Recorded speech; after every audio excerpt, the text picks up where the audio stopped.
Thank you, Monica, and thank you everybody for having come here today to listen to us and to listen and to exchange with us about the work that we have done during the last 2 to 3 years about this project. So Iridi is a dissemination platform and aggregation and hosting platform. It's the web address is www.iridi.org. It's a consortium founded by 3 Canadian universities and led by University of Montreal, where we are located. And it has been built in 1998 around the journals of the presses of the University of Montreal. There were 5 journals that wanted to do the switch at that time to the digital world, and that was the beginning of Iridi. And we are today with about 150 Canadian scholarly journals and cultural journals, mainly publishing in the French language. We are operating with a moving wall. There's a 2-year moving wall, and thus there are, with the backfile digitizations and all the archives available, there are already more than 95% of our content that is in complete open access. So the way we work with the journals, and this is so we are not a publisher, we are really like in an agreement, a dissemination license with the journals, and we are producing their XML versions. And these journals, we have to consider this and all the work we have done actually are very, they are small and mid-sized journals, very independent journals led by researchers in their department and how do you know that the program they are working in. They are small presses involved in this, and it's like really small entities we are working with. So we are doing the XML markup for these journals, and we invoice the journals for this service. And then, on the other hand, if they are commercialized through the moving wall, there is money that is given back in a model of 70% of the revenues to the journals in order to sustain their activities. And all the other costs about technological development, maintenance of the platform, the services that we provide for the libraries, for the service and so on, preservation, promotion, we are doing this with other funds in this consortium. So the model is to have funds available through the members of the consortium, but also to do grant applications and to get public funding in order to sustain this model. And yeah, sorry, I'm just looking, where am I? So when a journal joins Iridi, they, in the current model, they decide about being already complete open access or operating with the 2 years moving wall. And when they decide to be full open access, that was, the old model was to say, okay, you have a business model that is solid and that allows you to be in full open access, so you don't need any revenue that is going back to you from the subscription sales. So really the journal chooses the way it wants to operate, and that's really like the key to what we try to do with this new project in order to see if we can look at the journals that are still operating with the 2 years moving wall in order to create incentives around that in order to see if they can change the model towards a more open access model. So I'm handing it over to Claire from CRKN now. Thank you, Tanya. So CRKN is a consortium of the 75 universities in Canada. As Monica mentioned, we do digital content acquisition for those universities, and we work primarily with the largest commercial journals. We license roughly 100 million. Those are Canadian dollars, you know, not quite worth the same amount. We license roughly $100 million worth of content for Canadian university libraries. There were 54 licenses. Monica is one of 3 licensing officers that work on our team. But in addition to that, we also work, in particularly do have a focus on Canadian content and ensuring the sustainability of Canadian scholarly content for our member libraries as well. So that's just a little bit about us. Just a little description of the previous agreement that we had with Erudi. So in 2008, from 2008 to 2013, we were in a publisher-vendor relationship with Erudi. CRKN had a license agreement for for a subscription to Erudi journal content. The content was on the Erudi platform. We had, I'm trying to remember how many libraries are participating, 60-some? Yeah, 53 at the time also, roughly 53 libraries participating in the content subscription. And the libraries were able, obviously, through this licensing arrangement to access this suite of content that they may not have, I mean, because it's primarily French language content, that many of the English language institutions may not have chosen to subscribe, but they were able to through the consortial agreement. And for the journals on their side, their readership was expanded and they had access to institutions through the consortium agreement who, again, may not have otherwise subscribed to their content.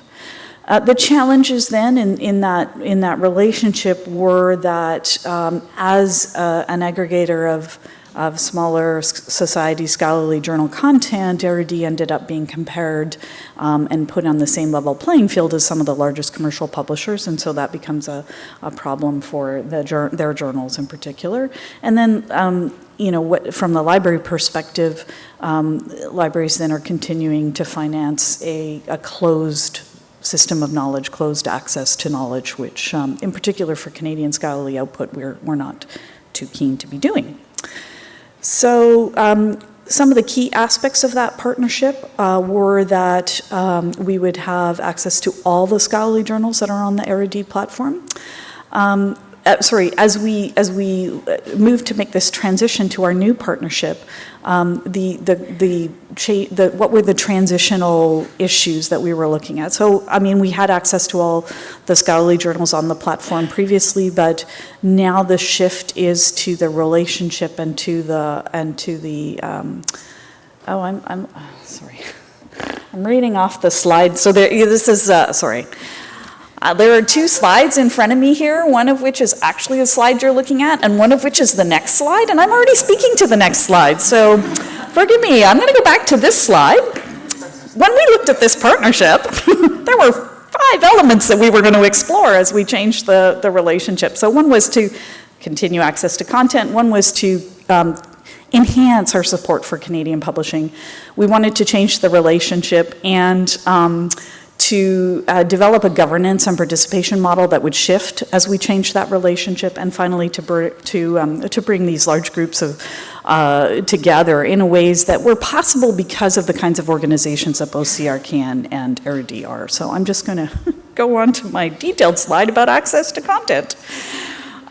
So of course the same content was available to us, but one of the key components for us was in the reduction of the embargo period. So as Tanya mentioned, there was a two-year moving wall.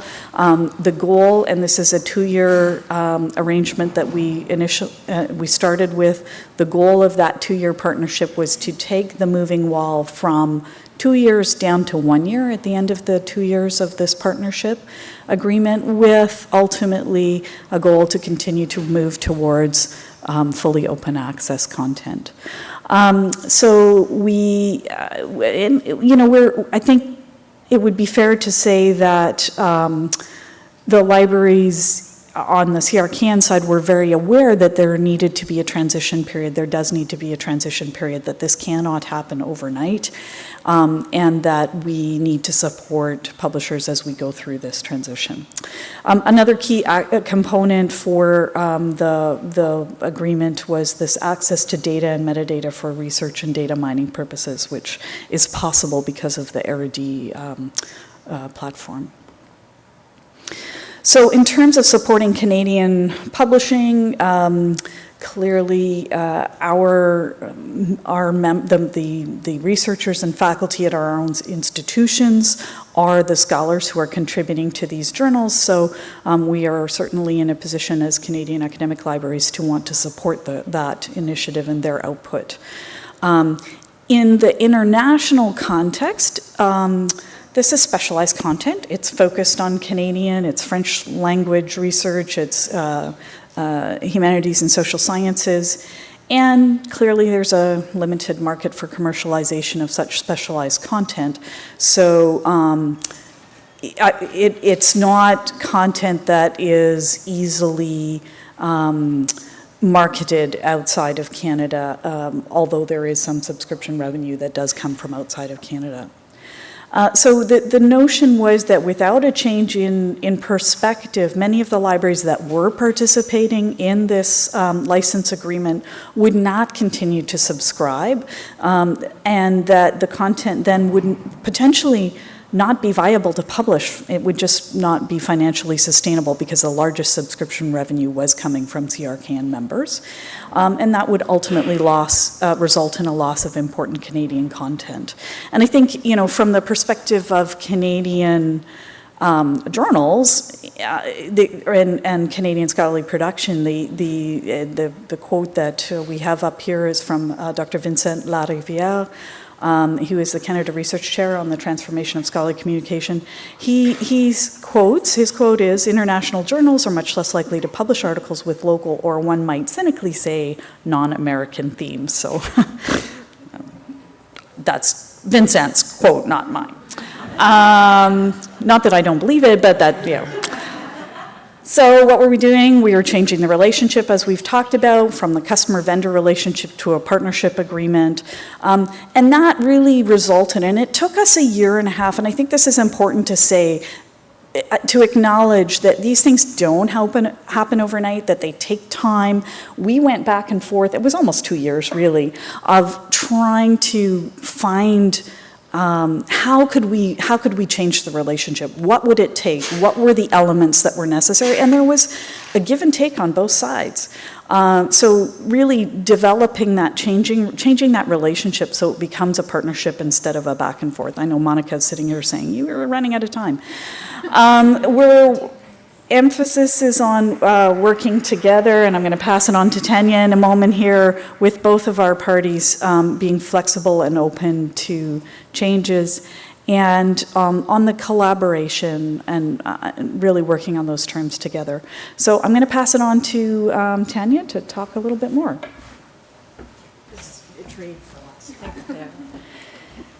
Yeah, so why did we go into this discussion actually? It was because a lot of the open access discussion were growing, and then in Canada we discussed about open access policies. The universities are discussing more and more about open access mandates, as we are collaborating a very lot directly with the research in our universities, and as we are grown up out of a university, publicly funded and so on, there was a lot of pressure also to say, are we going to be able to continue in the current model that has been established around RAD like 10, 12 years ago? So we said, yeah, probably it is time to look at the change and to say, probably the clock is ticking for this model. So more than, as Claire said already, more than 60% of the revenues of these Canadian journals come from the Canadian market. So for some it's more, for some it's less. But at this time we were really thinking about then looking at the Canadian libraries in order to see if we want to change something, we need to do that together. So that's why then we sat down with CRKN and thinking about the new agreement that was upcoming in order to talk about all this. And yeah, of course we needed to be very open in order to introduce this change, and what we decided to do is then to give the Canadian libraries the opportunity to sit on the board of directors of RAD in order to have the opportunity to participate to the discussion. and also to bring them in user committees and other ways of participation. And we thought it was really then a very great opportunity to bring together big groups, actually, that are around our organization. There are the researchers looking at the resources through the library, and they are all coming together in the Canadian Research Knowledge Network. And on the other side, there are authors contributing to the journals, mainly our Canadian authors, but also different others, and they are also coming then together in this around this organization that is IRIDI. And so there was a really unique ability to bring the groups together and to initiate the discussions. So yes, we had to look at this in a more long-term strategic perspective because, of course, there was a lot of reaction, and I think you all can just imagine the reaction of the journals thinking about their revenues. We know that there's about a third, approximately, of the revenues of the journals we are working with that comes from subscription revenues. So we really needed to explain to everybody that we anticipated change and that we are working very proactively in order to diminish actually the reaction that will come in the next years, and that we are looking for new ways in order to stabilize their situation. But of course, for everybody around the table, it was really clear very soon that what we are doing is looking at innovation. So it is an imperfect model, and there were a lot of unknowns in this one. So both libraries and publishers needed to trust another in order to be able to work this model out. And that was, it was a big challenge, actually. I can say that. And then, as I showed you, there are large groups behind us. So even if we were talking with the Canadian Research Knowledge Network about this, on the other hand, we always needed to turn back to our publishers and to explain the situation. And that was really not an easy one. And around that, in order to have a stable environment, we needed to know a little bit more about the situation and the economic models of the journals we are working with. So we started to do a survey on the financial situation of the journals in order to have data that we can use to have a more clear idea about the portrait, the socioeconomic portrait of the situation. We are currently working on a download study in order to have an idea, a more precise idea about the content and how it is used. So is the 2 years moving wall just there in order to have something to sell, or is it really like a good thing in order to say people really want to have access to this 2 years of publication in the social sciences and humanities journals?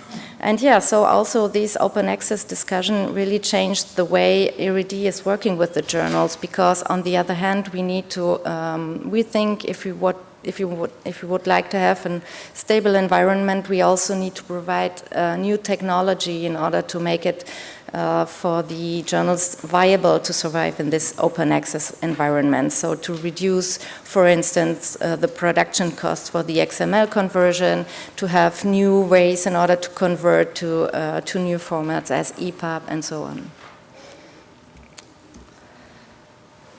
And I'm going to hand it over to you, Claire, for this European perspective. So I'm sure it's not a surprise to any of you when you hear us whining on the university library side about our budgets. But, you know, the majority of university libraries in Canada are seeing flat or reduced budgets. And in some cases, and certainly in Quebec, the budget cuts are really quite severe. And then that is compounded right at the moment by, go US dollar, but ouch, that's really painful for us here in Canada, where, I'm sure you're all enjoying those of you who are here from the US are enjoying the fact that you get to spend an extra 20% on stuff. It's like, wow, so cheap here.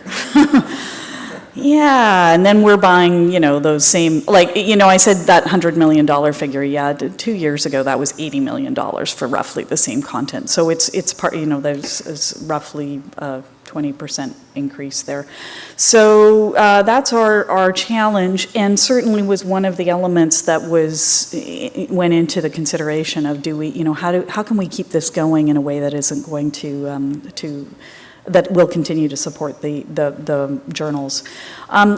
We certainly are aware that there are a lot of models out there for open access and a lot of projects around sustainability that we want to explore. And so, how do we allocate those limited funds that we do have to support the various projects? How do we pick and choose? Which one is the best? Well, we don't know yet. We don't know what's the best.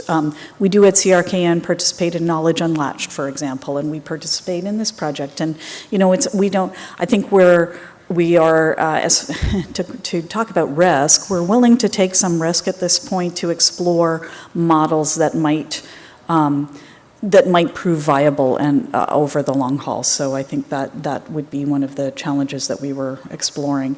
And then the whole issue of opting in and opting out. When CRKN was initially formed, it was the Canadian National Site Licensing Project. There was a federal a pool of money that was available to support the development of content as infrastructure, research infrastructure in Canada, and that was originally and initially for STEM content. Then the second round that was made available to research libraries to CRKN was for humanities and social sciences content, and initially the Erudit partnership grew out of that. So once that funding has ended, now we're in a situation where every single member of CRKN is fully 100% funding the content purchases and subscription purchases themselves. They have the option to opt out. So, how do we ensure that they stay in to these agreements? So we definitely knew that we needed a critical mass of participation from those members who had previously subscribed in order to continue this agreement. So I'm going to pass it on to Elisa to give us a bit of perspective from the researcher side.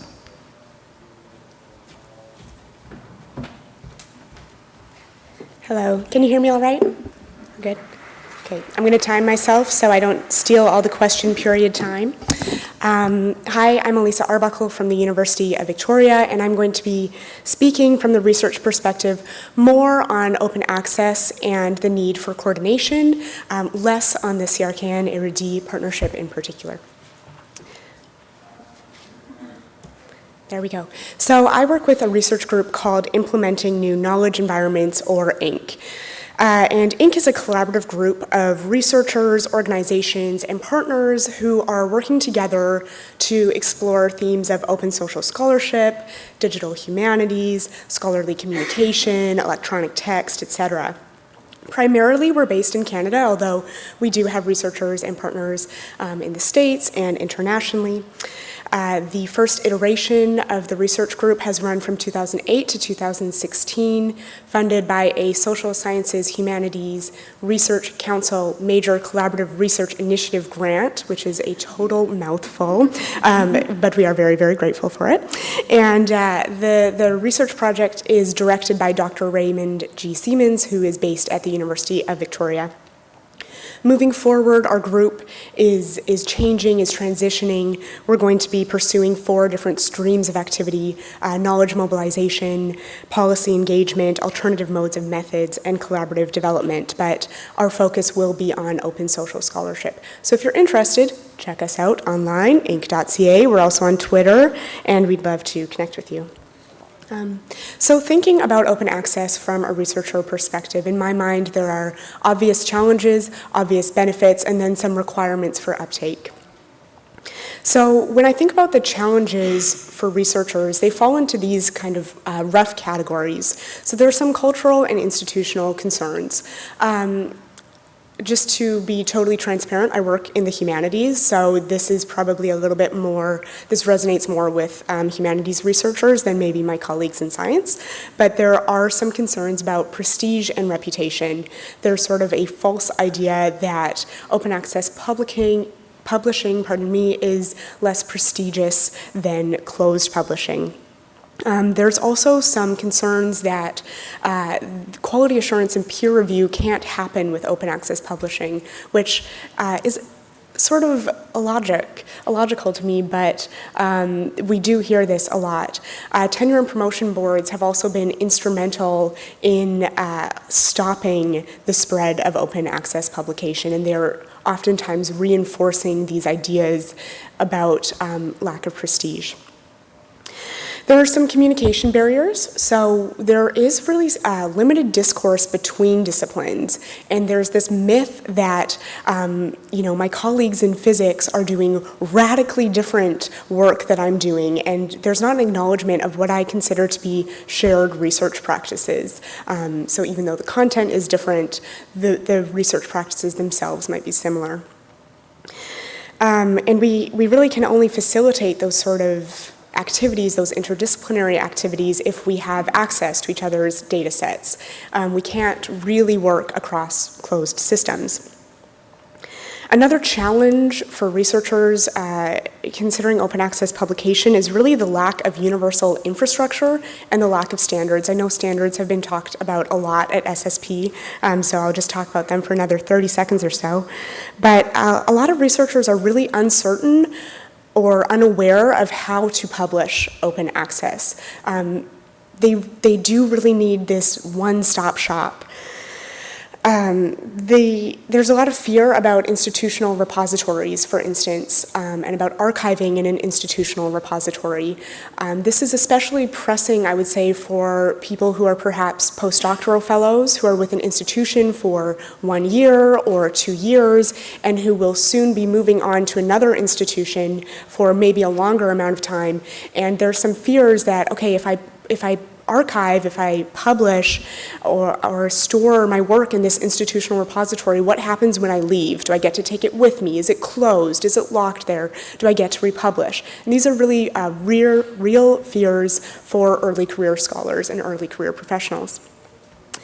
There's also inconsistent support for different data sets. So we're seeing a lot of digital publishing and open access publishing that is merely PDFs online. And so if somebody has really multimodal video interactive data sets, that simply does not work with a static PDF.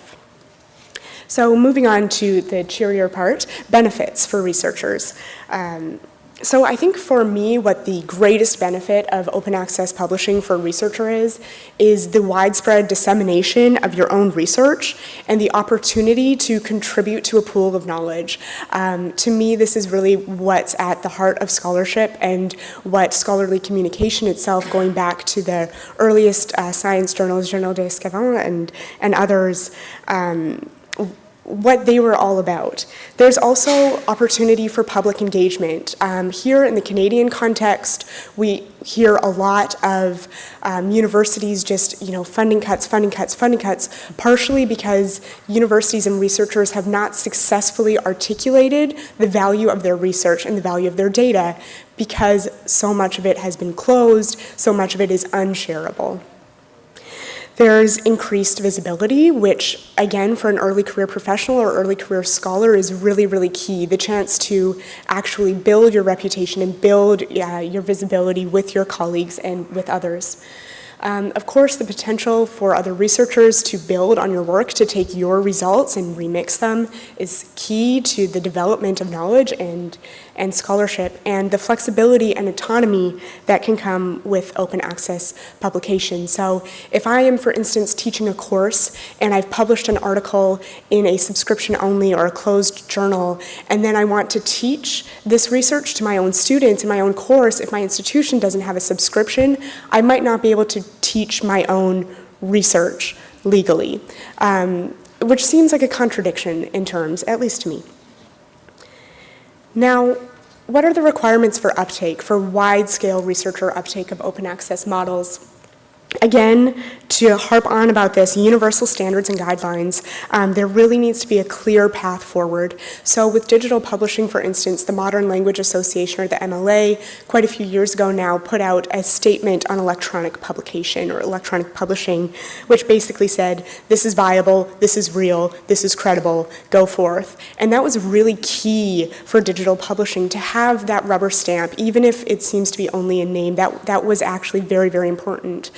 Here in Canada, again, the tri-agency, which is SSHRC, NSERC, and CRIHN, released their open access policy on publications in spring of 2015, which basically says anything that we fund has to be published open access. Again, this is so helpful and so wonderful, but we haven't seen the consequences of not publishing open access when you're SSHRC funded. There haven't been any repercussions yet, so it's a little bit difficult to see how that's going to play out on the ground. And these initiatives and these philosophies really need to be adopted across all of Canadian institutions, but not only philosophically or in theory. They also need to be reinforced by those who are dictating promotion, by those who are on hiring committees. We're in this sort of interesting transitional moment in Canada where in the humanities, SSHRC is saying you have to publish open access, but your tenure and promotion board might be saying your open access publications don't count as much as your closed publications do. And what does that leave a researcher to choose? How do they choose between their promotion and being answering to their funding agency? That's a really tight position to be in, especially in the current economic situation. There needs to be a really clear articulation of value, and I think that this can happen very much on the institutional level, and it's where library and consortium involvement and groups like ERIDZ and CRKN are so key to really promote open access journals and platforms as widely as possible at the institution. We need to focus on ease of use, implementation, as I said, that sort of one-stop shop, that easy button, so that open access publishing gets integrated into research activity, into research practice really seamlessly. We need to think very critically about multimodal support, about what open access and digital publishing can do for all of these varied data sets. The more flexible, the more robust these systems are, the more researchers are going to be interested in publishing with them. And we also need to think about options for further research activities. Again, what I think of as those research activities that cut across disciplines. So annotation, tagging, sharing, remixing, indexing. Scholarship is not just about reading and writing. It's about all of these different activities. And from the Inc. perspective, from our research group perspective, focusing on open social scholarship, we're really asking now, how can we extend beyond open access? How can we develop, how can we mobilize knowledge in ways that are accessible and that are significant to a broad audience that includes all of our colleagues in academia and across fields, but that also reaches out into broader communities? Thank you so much. I'm really looking forward to hearing your questions in the question period.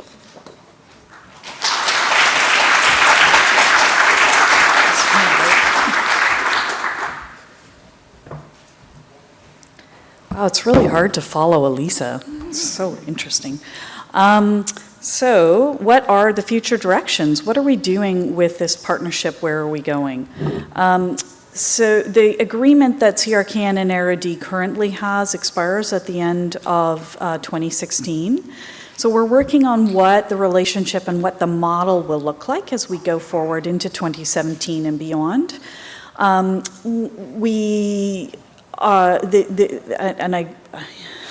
I kind of want to share the stage right at the moment with Tanya, but you can come on up if you like. I'll rely on you to jump in when if I'm not saying the right thing here. But I think we've taken one step in the direction. We've said, okay, we're taking the moving wall from 2 years to 1 year. We've got a 1 year embargo. The SSHRC, by the way, the tri-agency requirements are for a 1 year embargo. That was the agreement with the sort of concession, if I will say, to researchers. Fair enough. So we've taken that first step. How can we continue that progression to full open access? We're working within a national context, so the question then really became, how can we expand and work with other national organizations so that we can collaborate on a much larger scale, not just within CRKN and ERIDI? How can we expand that? So now we're looking at further partnerships. So the ERIDI and the PKP, the Public Knowledge Project, have been working together on a means for them to establish a further extension of this partnership and how they can work together between the two of them. We are inviting other communities, the Canadian Association of Learned Journals, the Canadian Association of Research Libraries, some of the funding agents to work together with us on a working group for developing an extension of this model and a fully vibrant new model. So we're a clear mandate, and part of that will be to expand the content offerings as well, to include English language content, English language journals, so that we can explore additional funding opportunities as well, because it's when you look at one segment of publishing in Canada, you get some funding, but if we're able to expand that and really support funding scholarly production on a national scale, it really enables more opportunity for funding and for sustainability, I think, when we're able to leverage that economy of scale as well. Anything you want to add to that, Tanya? That's okay. Okay. So we wanted to open it up to some discussion and through some questions here, and I'm going to pass it on to Monica to facilitate if that's appealing to you, and certainly if you have any other questions as well. Go ahead. I'm curious how diverse the ownership of intellectual property rights are at the universities in Canada. A lot of the U.S., the university owns the copyright or the output of the faculty, and I don't know how it transfers. You might be able to. You're going to answer that? So I'm not sure if in every university is the same in Canada. Perhaps somebody from Canada here can respond from the audience. And I just know actually the relationship in the journals, and there are really quite different models. For some journals, they are institutional journals, so it's the institution, the university holding the copyrights. For others, it's the journal itself. So they're very different models, but we manage really to have the dissemination license with them in order to do what we are doing here. Does it answer your question? Yeah. Okay. Other questions, comments? We were really curious if there's other journals or publishers in the audience about if you think this is kind of a template that could work for your own kind of journal context, or what you see would be the challenges.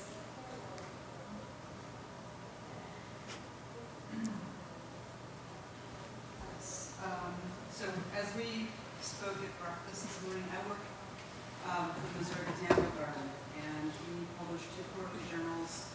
We are a not-for-profit organization, so our overhead is paid for by the institution, and one of our core values and mission statement is to disseminate plant science knowledge broadly and widely. But I feel like my situation is fairly unique. If I were to go to the board and say, would you be willing to cover the cost of production in order to put this journal on, this journals up on open access, with libraries paying some subscription or some sort of fee, how would that work? And I feel like it could work pretty well in my situation, but I'm not sure the same that you said for most of us. Thanks. Other questions or comments?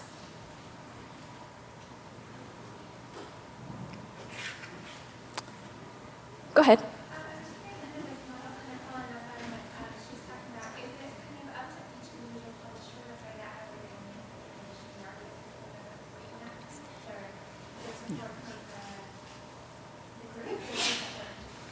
Tanya, did you want just to? repeat the question? So the question, I'll paraphrase if that's okay, is it up to each individual journal to figure out how they're going to deal with this transition to open access, or is there kind of like an overarching support or something to guide them along the process? So in this situation with AirD, there is support if you want to. Exactly. So the idea is really to create an environment where we can have a stable environment in order to organize the transition to open access. So not to say we are going to continue in the current way we have worked in the last 10 years and hoping that there is no change in the subscription revenue. The idea was to say we think we are in a very special national context where we are able to do by creating an alliance actually between everybody in order to create this this environment that is that can be there in order to help the transition to open access. Because the challenge for us was really like to say we're not creating a new product here. What we want to do is like to transition the existing one to a new model.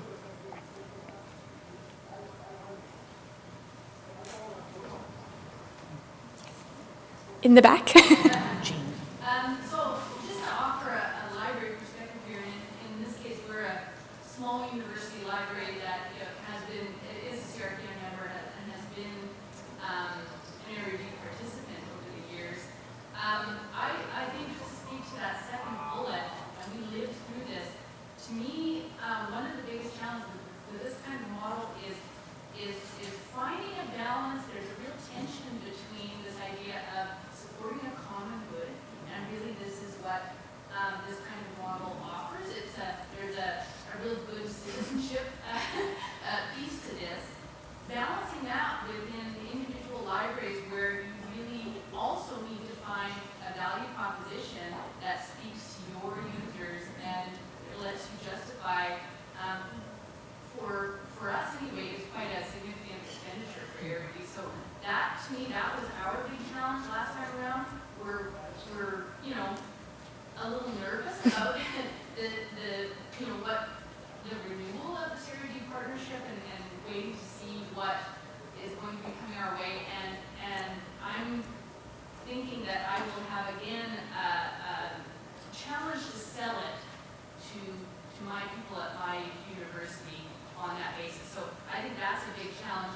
And to add to this as well, for me, and this is just my perspective, when I look into the future, I'm really questioning more and more how much longer we will see validity in the journal itself as a container or a dissemination vehicle for scholarship, and hence also aggregators. So I'm looking into a future where I'm thinking, really are these artifacts going to be with us much longer, and how is that going to transform? Thanks, Jean. Very insightful comments. Any other questions or comments? We're pretty much at the end of the time now, but. All right, well, thank you, everyone. Thank you to our speakers. We're all available if you have questions. Thanks.